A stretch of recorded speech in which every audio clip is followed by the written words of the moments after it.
ಎಲ್ಲ ಒಂದ್ ಕಡೆ ಆಯುರ್ವೇದ ಅಂತಂದ್ರೆ ಲೇಟು ಇನ್ನೊಂದು ಮತ್ತೊಂದು ಅನ್ನೋದು ಜನಗಳ ಮೈಂಡಲ್ಲಿದೆ. ನೀವು ಡ್ರಗ್ ಏನಾಗುತ್ತೆ ಇಮ್ಮಿಡಿಯೇಟ್ ಆಗಿ ನಿಮ್ಮ ದೇಹದಲ್ಲಿ ಅದ್ರ ಇಂಪ್ಯಾಕ್ಟ್ ಶೋ ಮಾಡುತ್ತೆ. ಅದು ನೀವ್ ಹೇಳ್ತಾ ಇರೋದು ತಕ್ಷಣಕ್ಕೆ ಅದು ಮಾಯ ಆಗುತ್ತೆ, ಆದ್ರೆ ಮೂಲ ಹೋಗಿರಲ್ಲ. ರೂಟ್ ಕಾಸ್ ಅಂತ ಒಂದಿರುತ್ತೆ, ಮೂಲ ಸಮಸ್ಯೆ. ನಾರ್ಮಲಿ ಪಾಶ್ಚಿಮಾತ್ಯ ಚಿಕಿತ್ಸಾ ಪದ್ಧತಿಯಲ್ಲಿ ಮೂಲ ಕಾರಣ ಕಂಡುಹಿಡಿಯುವಂತ ವಿಧಾನನೇ ಇಲ್ಲ. ಇಷ್ಟೊಂದು ಖರ್ಚು ಮಾಡಿ ಹೆಂಗಪ್ಪ ನಮ್ಮ ಅಜ್ಜಿ ತಾತನ್ ತೋರಿಸೋದು ಅನ್ಕೊಂಡು ಇವತ್ತು ನಾಳೆ ಅಂತಕ್ಕಂಥ ಚಿಕಿತ್ಸೆನೆ ಮುಂದೂಡ್ಬಿಡ್ತೀವಿ.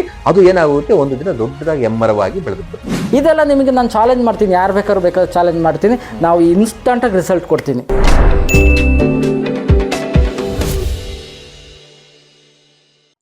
ವೀಕ್ಷಕರೇ ನಮಸ್ತೆ. ಇವತ್ತು ನಿಮ್ಮ ಎಲ್ಲರನ್ನೂ ಒಂದು ಪ್ರಮುಖವಾದ ಒಂದು ಸ್ಥಳಕ್ಕೆ ಕರ್ಕೊಂಡು ಬರ್ತಾ ಇದ್ದೀನಿ. ಯಾಕಪ್ಪ ಅಂತಂದ್ರೆ ಇವತ್ತಿನ ಕಾಲಘಟ್ಟದಲ್ಲಿ ಆರೋಗ್ಯ ಅಂತಕ್ಕಂಥದ್ದು ಎಷ್ಟು ಮುಖ್ಯ ಅಂತಕ್ಕಂಥದ್ದು ತಮಗೆಲ್ಲ ಗೊತ್ತಿದೆ.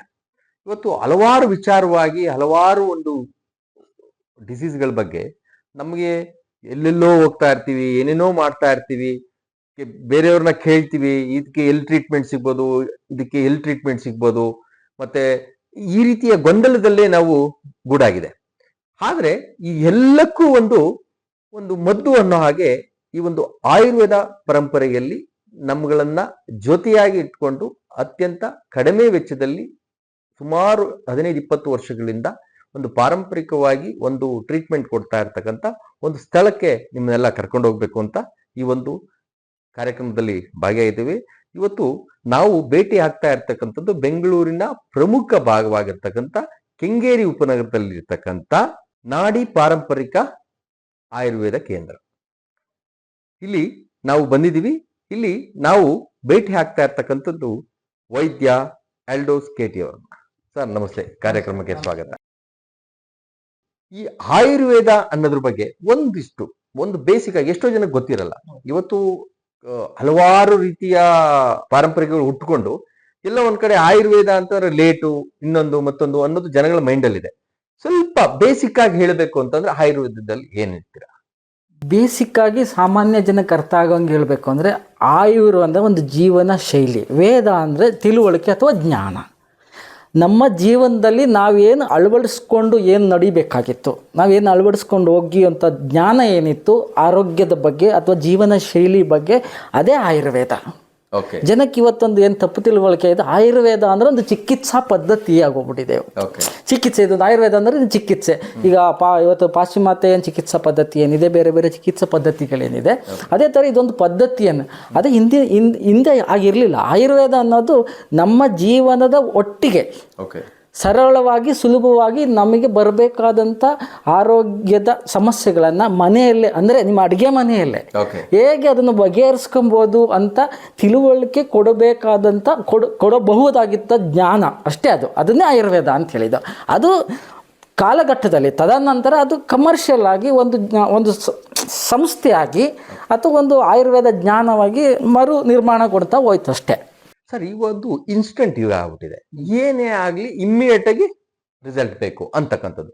ಎಲ್ಲ ಒಂದ್ ಕಡೆ ಆಯುರ್ವೇದ ಅಂತಂದ್ರೆ ಲೇಟು, ತುಂಬಾ ಎಫೆಕ್ಟಿವ್ ಆಗಿ ಆಗಲ್ಲ, ತುಂಬಾ ಸಿಟ್ಟಿಂಗ್ ಹೋಗ್ಬೇಕಾಗುತ್ತೆ, ಆ ಒಂದು ಹಳೇ ಮೈಂಡ್ ಸೆಟ್ ಅಲ್ಲೇ ಇದ್ದಾರೆ. ಈ ಬಗ್ಗೆ ನೀವೇನ್ ಹೇಳ್ತೀರಿ? ಖಂಡಿತ. ಜನರಲಿ ಇವತ್ತಿನ ಪಾಶ್ಚಿಮಾತ್ಯ ಚಿಕಿತ್ಸಾ ಪದ್ಧತಿಯಲ್ಲಿ ಏನಾಗುತ್ತೆ, ನೀವು ಹೋದಾಗ ಪಾಶ್ಚಿಮಾತ್ಯ ಚಿಕಿತ್ಸಾ ಪದ್ಧತಿ ಏನಾಗುತ್ತೆ, ಇದೊಂದು ಡ್ರಗ್ ಬೇಸ್ಡ್ ಚಿಕಿತ್ಸೆ ಆಗಿರುತ್ತೆ.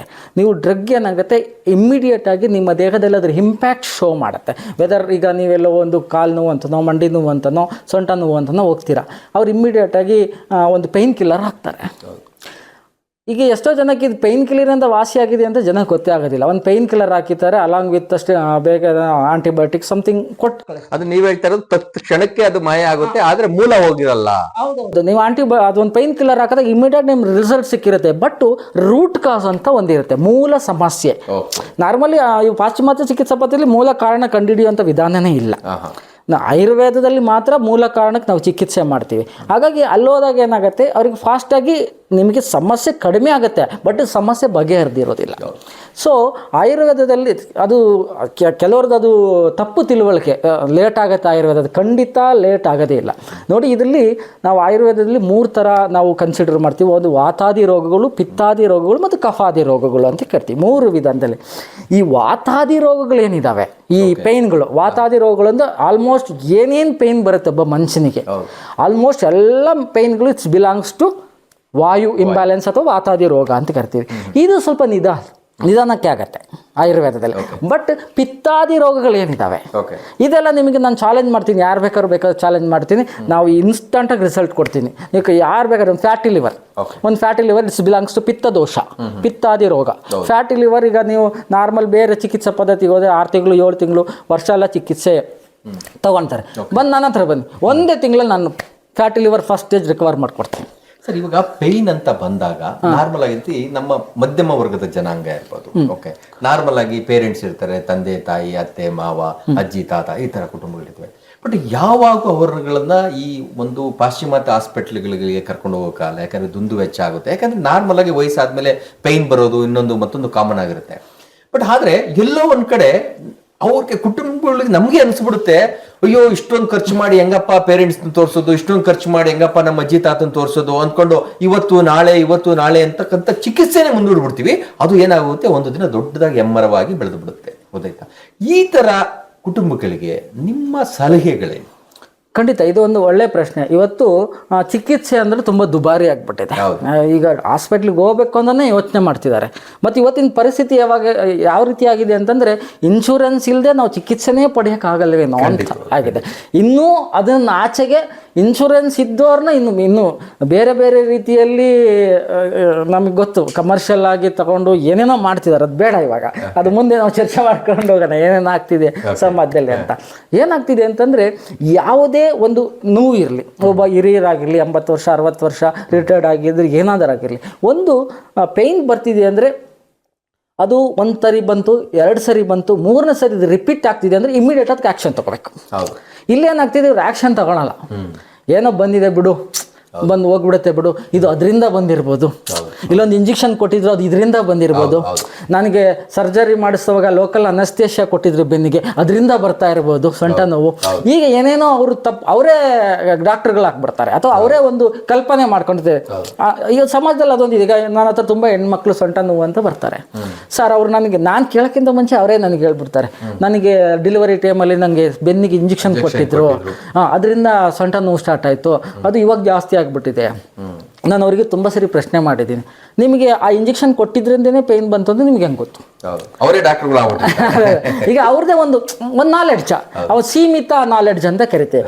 ಆ ನಾಲೆಡ್ಜ್ ಅವ್ರು ಅದಕ್ಕೆ ಅಂತ ಅನ್ಕೊಂಡ್ಬಿಟ್ಟಿರ್ತಾರೆ. ಇಲ್ಲೊಂದು ತಪ್ಪು ತಿಳುವಳಿಕೆ ಏನಾಗಿದೆ ಅಂತಂದರೆ, ಅದು ಹೌದು, ನಾನು ಹೇಳ್ತೀನಿ, ಅವ್ರು ಇಂಜೆಕ್ಷನ್ ಕೊಟ್ಟಿದ್ದೆ ಅದು ಬಂದಿದೆ, ಯಾಕೆ ಬಂತು ಅಲ್ಲಿ ನಾವು ಆಳಕ್ಕೆ ಹೋದಾಗ, ಯಾವುದೇ ವ್ಯಾಕ್ಸಿನೇಷನ್ಸ್ ತಗೊಂಡಾಗ, ವೆದರ್ ನೀವು ಯಾವುದಾದ್ರೂ ಒಂದು ವೈರಲ್ ಫೀವರ್ಸ್, ವೈರಲ್ ಡಿಸೀಸ್ ಬಂದಾಗ, ಕೋವಿಡ್ ಆಗಿರ್ಬೋದು, H1N1 ಆಗಿರ್ಬೋದು, ಡೆಂಗಿ ಆಗಿರ್ಬೋದು, ಚಿಕನ್ ಗುನ್ಯಾ ಆಗಿರ್ಬೋದು, ಈ ಥರ ವೈರಲ್ ಫೀವರ್ಗಳು ನಿಮ್ಮ ದೇಹಕ್ಕೆ ಬಂದಾಗ ಏನಾಗುತ್ತೆ, ಮಾನವನ ದೇಹದಲ್ಲಿರುವಂಥ ವಾಯು ಏನಿದೆ, ವಾತದೋಷ ವಾಯು ಏನಾಗುತ್ತೆ, ಅಗ್ರಿವೇಟ್ ಆಗುತ್ತೆ.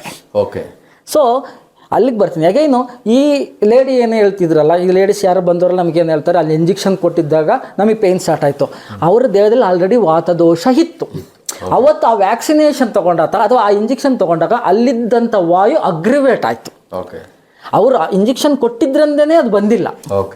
ಸೊ ಅದು ಅಗ್ರಿವೇಟ್ ಆದ್ರಿಂದ ತೋರಿಸ್ತು. ಅದು ಇಮ್ಮಿಡಿಯೇಟಾಗಿ ಅದು ಯಾವ ಕಾರಣದಿಂದ ಅದು ಬಂತು ಅವಾಗಲೇ ಅವ್ರು ಆ್ಯಕ್ಷನ್ ತಗೊಂಡಿದ್ರೆ ಇಮಿಡಿಯೇಟ್ಲಿ ಸರಿ ಮಾಡ್ಬೋದು. ಯಾವುದೇ ಡಿಸೀಸ್ ಆಗಿರಲಿ, ನೀವು ಇಮ್ಮಿಡಿಯೇಟಾಗಿ first time, second time, third time ಬಂತು ಅಂದಾಗ ಇಮ್ಮಿಡಿಯೇಟ್ ಅದು ಆ್ಯಕ್ಷನ್ ತಗೊಂಡ್ರೆ ತುಂಬ ಸರಳವಾಗಿ, ಸುಲಭವಾಗಿ, ತುಂಬ ಕಡಿಮೆ ಖರ್ಚಲ್ಲಿ ಸಿಂಪಲಾಗಿ ಗುಣಪಡಿಸ್ಬೋದು. ಇದೇನಾಗ್ತಾರೆ, ಇವ್ರು ಇಟ್ಕೊಂಡು ಮರಿ ಮಕ್ಕಳು ಮೊಮ್ಮಕ್ಕಳೆಲ್ಲ ಆದ್ಮೇಲೆ ಬರ್ತಾರೆ ನಮ್ಮ ಹತ್ರ. ಕೊನೆಗೆ ಇಲ್ಲಿ ಏನಾಗಿದೆ ಗೊತ್ತಾ, ಆಯುರ್ವೇದ ಅಥವಾ ಸಾಂಪ್ರದಾಯಿಕ ಚಿಕಿತ್ಸೆ ಅಂದರೆ ಕೊನೆಯ ಆಪ್ಷನ್ ಇಟ್ಕೊಬಿಟ್ಟಿದ್ದಾರೆ. ಎಲ್ಲೂ ಆಗಿಲ್ಲ, ಆಲೋಪತಿಕಲ್ಲಿ ಆಗಿಲ್ಲ, ಅಥವಾ ಬೇರೆ ಹೋಮಿಯೋದಲ್ಲಿ ಆಗಲಿಲ್ಲ, ಬೇರೆ ಚಿಕಿತ್ಸಾ ಪದ್ಧತಿಯಲ್ಲಿ ಆಗಿಲ್ಲ ಅಂದರೆ ಕೊನೆಗೆ ಓಡಿ ಬರ್ತಾರೆ, ಆಯುರ್ವೇದ ಕೈ ಹಿಡಿಯಕ್ಕೆ ಬರ್ತಾರೆ. ಅದೇ ಕೆಲಸನ ಇನಿಷಿಯಲಲ್ಲೇ ಮಾಡಿದರೆ ನೀವು ಇಷ್ಟು ಟೈಮ್ ಸ್ಪೆಂಡ್ ಮಾಡೋ ಅವಶ್ಯಕತೆ ಇರಲಿಲ್ಲ, ಇಷ್ಟು ಖರ್ಚು ಮಾಡೋ ಅವಶ್ಯಕತೆ ಇರಲಿಲ್ಲ, ಇಷ್ಟೆಲ್ಲ ಕನ್ಫ್ಯೂಷನ್ಸ್ ಆಗೋ ಅವಶ್ಯಕತೆ ಇರಲ್ಲ. ಎಲ್ಲೋ ಒಂದ್ ಕಡೆ ಸರ್, ಆಯುರ್ವೇದ ಚಿಕಿತ್ಸೆ ಅಂತ ಅಂದ್ರೆ ಬರೀ ಕೆಮ್ಮು, ಹೊಟ್ಟೆ ನೋವು ಅಥವಾ ಬೆನ್ನೋವು, ಮೂಳೆ ನೋವು, ಕಾಲು ನೋವು, ಮೊಣಕಾಲು ನೋವು, ಇಷ್ಟಕ್ಕೆ ಸೀಮಿತ ಅಂತಕ್ಕಂಥದ್ದು ಎಲ್ಲೋ ಒಂದ್ ಕಡೆ ಮೈಂಡ್ ಸೆಟ್ ಅಲ್ಲಿದೆ. ಬಟ್ ಆದ್ರೆ ಅದನ್ನು ಹೊರತುಪಡಿಸಿ ನೀವು ಯಾವ ಚಿಕಿತ್ಸೆಗೆ ನಿಮ್ಮ ವೈದ್ಯ ವೃತ್ತಿಯಲ್ಲಿ ನೀವು ಚಿಕಿತ್ಸೆಯನ್ನು ಕೊಡಬಹುದು? ಆಯುರ್ವೇದದಲ್ಲಿ there is no limitation. Okay. ಇದಕ್ಕೆ ಲಿಮಿಟೇ ಇಲ್ಲ. ಲಿಮಿಟು ಅಲ್ಲ, ನೀವು ಕಂಪ್ಲೀಟಾಗಿ ಇದನ್ನು ತಿಳ್ಕೊಳಕ್ಕೂ ಸಾಧ್ಯನೇ ಇಲ್ಲ. ಓಕೆ. ದೇವರು ಒಬ್ಬನಿಗೆ ತಿಳ್ಕೊಳಕ್ಕೆ ಸಾಧ್ಯ. ಒಬ್ಬ ಮನುಷ್ಯನ ದೇಹ ಅನ್ನೋದು ಯಾರಿಗೂ ಸ್ಟಡಿ ಮಾಡೋಕ್ಕಲ್ಲ. ಮಿಷಿನ್ ಕೂಡ ಅದನ್ನು ನೀವು ಸ್ಟಡಿ ಮಾಡೋಕ್ಕಾಗಲ್ಲ, ಮಿಷಿನ್ ಕೂಡ ಸ್ಕ್ಯಾನ್ ಮಾಡೋಕ್ಕಾಗಲ್ಲ. ನೀವು ಆಲೋಪತಿಕ್ ಸಿಸ್ಟಮ್ ಆಗಿರೋದು, ಮಾಡರ್ನ್ ಮೆಡಿಸನ್ ಸಿಸ್ಟಮ್ ಎಷ್ಟೇ ಟೆಕ್ನಾಲಜಿ ಡೆವಲಪ್ ಆದರೂ, ಸೊ ಅದು ನಾನು ಎಷ್ಟೋ ಪೇಷಂಟ್ಗಳು ಬಂದವರೇ ಹೇಳ್ತಿದ್ದ, machine is made by man, not by god. ಈಗ ನನ್ನ ಹತ್ರ ಎಷ್ಟೋ ಪೇಷಂಟ್ ಬರ್ತಾರೆ, ನೀವು ರಿಪೋರ್ಟ್ MRI ತಗೊಬರ್ತಾರೆ, ಎಲ್ಲ ರಿಪೋರ್ಟ್ ತಗೊಬರ್ತಾರೆ, MRI ನಥಿಂಗ್, ಏನೂ ಪ್ರಾಬ್ಲಮ್ ಇಲ್ಲ. ವ್ಯಕ್ತಿಗೆ ಮಾತ್ರ ನಡೆಯೋಕ್ಕಾಗಲ್ಲ, ಒಂದು ಹೆಜ್ಜೆ ಕೂಡ ಇರಲ್ಲ. ಎಲ್ಲಿ ಈಗ ಏನೋ ಒಂದು ಪ್ರಾಬ್ಲಮ್ ಇರತ್ಬೇಕಲ್ಲ, ಯಾಕೆ ಅಲ್ಲಿ ತೋರಿಸ್ತಿಲ್ಲ ಅಂದರೆ ಮಾಡ್ರನ್ ಟೆಕ್ನಾಲಜಿಗೂ ಕಂಡುಹಿಡಿಯೋಕ್ಕಾಗದೇ ಇರೋಂಥ ಸಮಸ್ಯೆಗಳು ಇದ್ದಾವೆ. ಅದನ್ನು ನಾವು ಕಂಡುಹಿಡಿತೀವಿ. ಎಷ್ಟೋ ಕೇಸ್ ಮಾಡಿದ್ದೀನಿ ನಾನು, ನಾನು ಬೇಕಾದ್ರೆ ಒಂದು 150-200 ಕೇಸ್ ಮೇಲೆ ಕೊಟ್ಬಿಟ್ಟು, ನಾನು ಲಾಸ್ಟ್ 1 ಇಯರಲ್ಲಿ 2024-2025 6,000 ಪೇಷಂಟ್ ಅಟೆಂಡ್ ಮಾಡಿದ್ದೀನಿ. ಅಲ್ಲ, ಉದಾಹರಣೆಗೆ ಹೇಳಬೇಕು ಅಂದ್ರೆ ಇತ್ತೀಚೆಗೆ ನೀವೇನಾದ್ರು ಟ್ರೀಟ್ಮೆಂಟ್ ಮಾಡಿದಂತ ಕೆಲವೊಂದು ಮೇನ್ ಡಿಸೀಸ್ಗಳು ಇರ್ಬೋದು. ನಾನು ಆಲ್ಮೋಸ್ಟ್ ನಾನು ರೆಗ್ಯುಲರ್ ಆಗಿ ಅಟೆಂಡ್ ಮಾಡೋಂಥ ಡಿಸೀಸ್ ಹೇಳ್ಬಿಡ್ತೀನಿ. ಈಗ ನಾರ್ಮಲಿ ನಾನು ರೆಗ್ಯುಲರ್ ಆಗಿ ಅಟೆಂಡ್ ಮಾಡ್ತೀನಿ, ಹೊರಗಡೆ ಸಮಾಜದಲ್ಲಿ ಕೂಡ ಅದೇ ಥರ ಡಿಸೀಸೇ ಹ್ಯಾಂಡ್ಲ್ ಮಾಡ್ತಿರ್ತಾರೆ. ಮೇಲಿಂದನೇ ಇಲ್ಲಿಂದ ಸ್ಟಾರ್ಟ್ ಮಾಡಿಬಿಡ್ತೀನಿ. ಈಗ ಮೇಲೆ ಶಿರೋದ ಅಲ್ಲಿಂದ ತಲೆಯಿಂದ ನಾರ್ಮಲ್ ಮೈಗ್ರೇನ್. ಓಕೆ. ಎಷ್ಟೋ ಜನಕ್ಕೆ ಇವತ್ತು ಮೈಗ್ರೇನು, ಅಲ್ಲಿ ಓಡೋಗ್ತಾರೆ, ಇಲ್ಲಿ ಓಡೋಗ್ತಾರೆ, ಆ ಡಾಕ್ಟ್ರ್ ಹತ್ರ ಹೋಗ್ತಾರೆ, ಈ ಡಾಕ್ಟ್ರ್ ಹತ್ರ ಹೋಗ್ತಾರೆ, ಚೇಂಜ್ ಮಾಡ್ತಾ ಕನ್ಫ್ಯೂಸ್ ಆಗೋಗ್ಬಿಟ್ಟಿದ್ದಾರೆ.